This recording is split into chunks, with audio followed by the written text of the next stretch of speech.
Chapter 10 of Margaret of Anjou. Margaret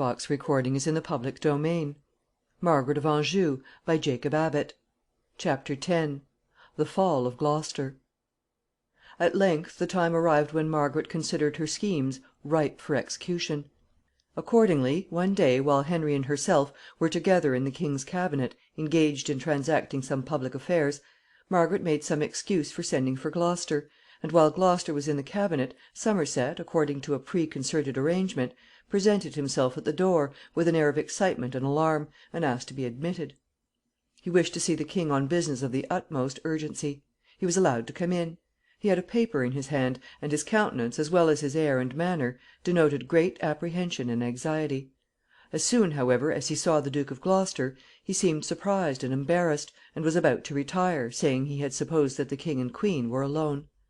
But Margaret would not allow him to withdraw. "Stay," said she, "and let us know what the business is that seems so urgent. You can speak freely. There is no one here beside ourselves except the minister of the king, and there is nothing to be concealed from him." Somerset, on hearing these words, paused for a moment, looked at Gloucester, seemed irresolute, and then, as if nerving himself to a great effort, he advanced resolutely and presented the paper which he had in his hands to the king, saying, at the same time, in a very solemn manner, that it contained charges of the gravest character against Gloucester; and he added, that, on the whole, he was not sorry that the accused person was present, to know what was laid to his charge, and to reply if he had any proper justification to offer. The duke seemed thunderstruck. The king, too, was extremely surprised, and began to look greatly embarrassed. Margaret put an end to the awkward suspense by taking the paper from the king's hand, and opening it in order to read it. "Let us see," said she, "what these charges are." So she opened the paper, and began to read it. The charges were numerous.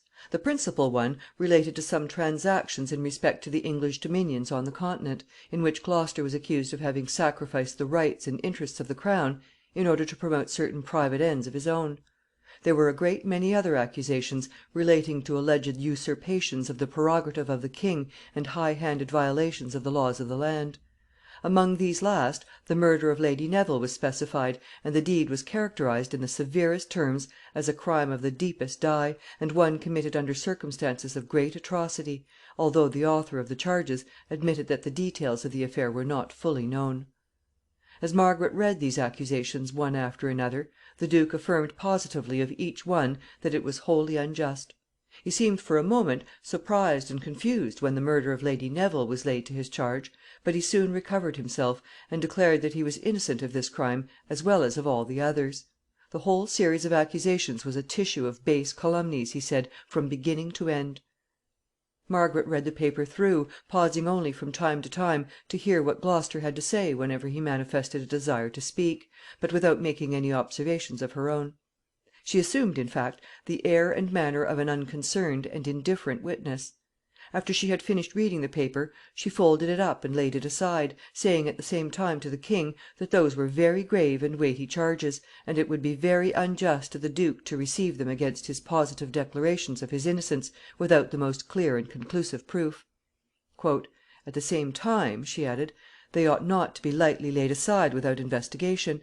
We cannot suppose that the Duke of Somerset can have made such charges without any evidence whatever to sustain them." The Duke of Somerset said immediately that he was prepared with full proof of all the charges, and he was ready to offer the evidence in respect to any one or all of them whenever his Majesty should require it. Margaret then opened the paper, and looking over the list of charges again with a careless air, at last, as if accidentally, fixed upon the one relating to the murder of Lady Neville. "What proofs have you in respect to this atrocious murder that you have charged against the duke?" Gloucester felt for the moment much relieved at finding that this was the charge selected first for proof; for so effectual had been the precautions which he had taken to conceal his crime in this case, that he was confident that, instead of any substantial evidence against him, there could be at worst only vague grounds of suspicion, and these he was confident he could easily show were insufficient to establish so serious a charge. Somerset asked permission to retire for a few moments.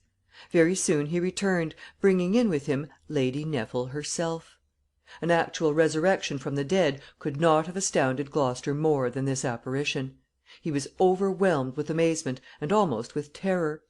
Lady Neville advanced to the king, and, falling upon her knees before him, she related the circumstances of the assault made by Gloucester upon the boat in the Thames, of the cruel murder of the passengers and boatmen, of the wound inflicted upon herself by the dagger of the duke, and almost miraculous manner in which she made her escape. The duke, overwhelmed by the emotions which such a scene might have been expected to produce upon his mind, seemed to admit that what Lady Neville said was true. At least he could not deny it, and his confusion and distress amounted apparently to a virtual confession of guilt. Margaret, however, soon interrupted the proceedings by saying to the king that the case was plainly too serious to be disposed of in so private and informal a manner. It was for the Parliament to consider it, she said, and decide what was to be done; and measures ought at once to be taken for bringing it before them. So Gloucester and Somerset were both dismissed from the royal presence, leaving the king in a state of great distress and perplexity. Such is the story of the private manoeuvres resorted to by Margaret with a view to destroying the hold which the Duke of Gloucester had upon the mind of the king, preparatory to more widely extended plans for ruining him with the Parliament and the nation, which is told by one of her most celebrated biographers. Whether there was or was not any foundation for this particular story, there is no doubt but that she exercised all her ingenuity and talent as a manoeuvrer to accomplish her object, and that she succeeded. The king was brought over to her views, and so strong a party was formed against Gloucester among the nobles and other influential personages in the land, that at length, in 1447, a Parliament was summoned with a view of bringing the affair to a crisis. Nothing, however, was said, in calling the Parliament, of the great and exciting business which was to be brought before them. So great was the power of such a man as Gloucester, that any open attempt to arrest him would have been likely to have been met with armed resistance, and might have led at once to civil war. One of the charges against him was that he was intriguing with the Duke of York, the representative and heir of the two other branches of old King Edward the Third's family, who has already been mentioned as claiming the throne. It was said that Gloucester was secretly plotting with Richard, with a view of deposing Henry and raising Richard to the throne in his stead. The question of the succession was really, at this time, in a very curious state. The Duke of Gloucester himself was Henry's heir in case he should die without children; for Gloucester was Henry's oldest uncle, and, of course, in default of his descendants, the crown would go back to him. This was one reason, perhaps, why he had opposed Henry's marriage. So long, therefore, as Henry remained unmarried, it was for Gloucester's interest to maintain the rights of his branch of the family, that is, the Lancaster line, against the claims of the house of York. But in case Henry should have children, then he would be cut off from the succession on the Lancaster side, and then it might be for his interest to espouse the cause of the house of York, provided he could make better terms in respect to his own position and the rewards which he was to receive for his services on that side than on the other. Now Henry was married, and moreover it had long been evident to Gloucester that his own influence was fast declining. The scene in the king's cabinet, when Somerset brought those charges against him, must have greatly increased his fears in respect to the continuance of his power under Henry's government. Still, if it was true that he was contemplating making common cause with the Duke of York, he had not yet so far matured his plans as to make any open change in his course of conduct. Accordingly, when the plan of calling a Parliament was determined by the king and Margaret, every effort was made to keep it a secret from the public that the case of Gloucester was to be brought before it. It was summoned on other pretexts. The place of meeting was not, as usual, at London, for Gloucester was so great a favorite with the people of London that it was thought that, if it were to be attempted to arrest him there, he would certainly resist and attempt to raise an insurrection. The Parliament was accordingly summoned to meet at Bury St. Edmunds, a town situated about 50 or 60 miles to the northeast of London, where there was a celebrated abbey. The English Parliament was in those days, as it is in fact in theory now, nothing more nor less than a convocation of the leading personages of the realm, called by the king, in order that they might give the monarch their counsel or aid in any emergency that might arise, and he could call them to attend him at any place within the kingdom that he chose to designate. While thus, by summoning Parliament to meet at Bury St. Edmunds, the queen's party placed themselves beyond the reach of the friends and adherents of Gloucester, who were very numerous in and around the capital, they took care to have a strong force there, on their own side, ready to do whatever might be required of them. When the appointed day arrived, the Parliament assembled. It met in the Abbey.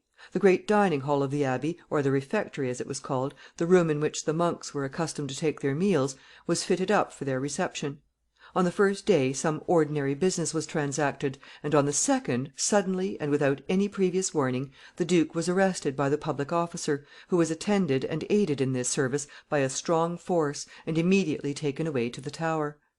This event, of course, produced great excitement. The news of it spread rapidly throughout the kingdom, and it awakened universal astonishment and alarm.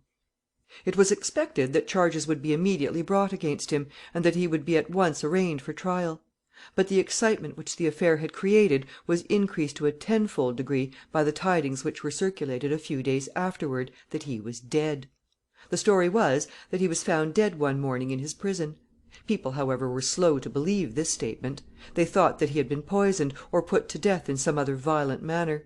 The officers of the government declared that it was not so, and in order to convince the people that the duke had died a natural death, they caused the body to be exposed to public view for several days before they allowed it to be interred, in order that all might see that it bore no marks of violence. The people were, however, not satisfied. They thought that there were many ways by which death might be produced without leaving any outward indications of violence upon the person.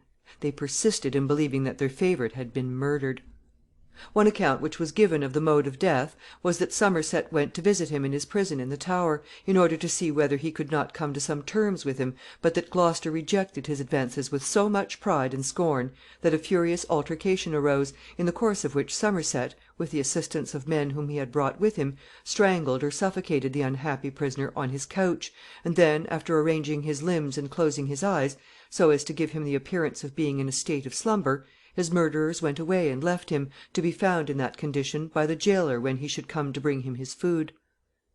Chapter 11.